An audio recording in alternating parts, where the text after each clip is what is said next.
I didn't believe the old man at first. He sat at the end of the dock every day, sunburnt and half drunk, muttering to the water like it owed him something. Everyone called him Captain Deadeyes because the whites of his eyes had turned yellow and glassy, like something that had looked too long into darkness and found it staring back. One night, I asked him about the signs nailed to the trees all around the bay. No swimming, not even God could help you here. He just smiled, coughed into a rag soaked with blood, and said, "You ever hear a scream from under the water?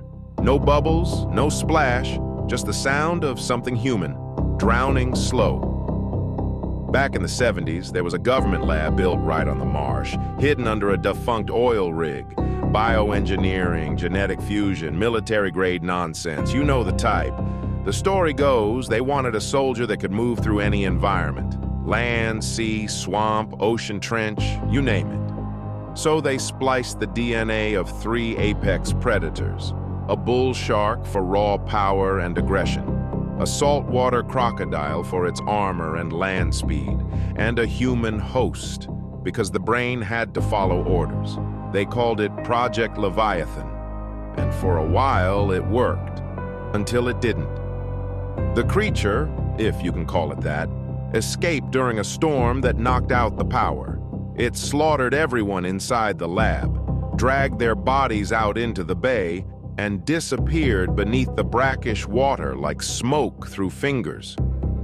No one believed the reports. The government sealed the area, claimed it was contaminated, paid off locals to keep quiet. But Grieve's Hollow doesn't forget.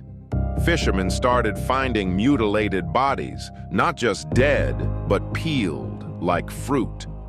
Skinned open with surgical hatred, boats would be pulled down as if the ocean itself was clawing them apart.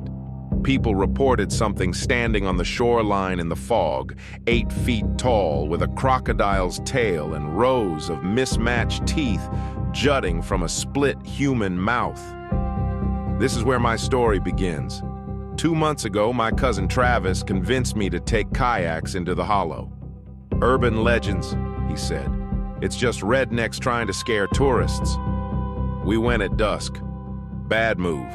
By the time the sun hit the horizon, the marsh had gone dead silent. No frogs, no bugs, just the sound of water lapping against rotted trees and the steady pulse of our own breathing.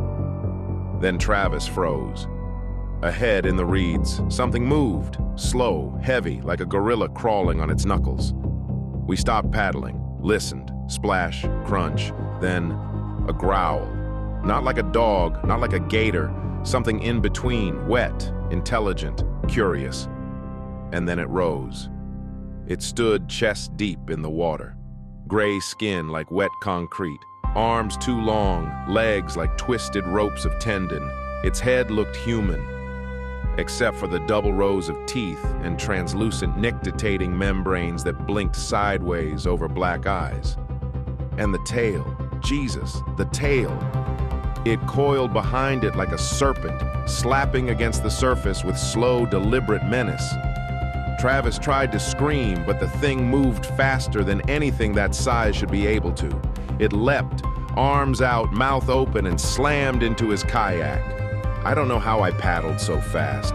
I just remember hearing him hit the water, hearing bones crunch, hearing him gurgle, then silence. I didn't stop paddling until I hit the tree line, ditched the kayak, and ran through ankle-deep sludge for what felt like miles. I could feel it behind me the whole time, breathing, watching, waiting. I collapsed at the ranger station, babbling nonsense. They sent boats, search teams, drones, found nothing, not even blood.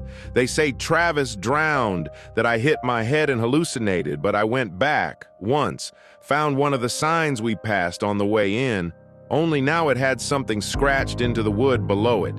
Not written, clawed. "You are the prey." They're still out there, you know. The lab made 3 prototypes before the storm. Only one was ever found, and even that one, we don't know if it was killed or just learned to hide better. So next time you hear a splash in the marsh or see bubbles rising from a place too shallow to dive, don't investigate, don't linger. And whatever you do, don't swim in Grieve's Hollow.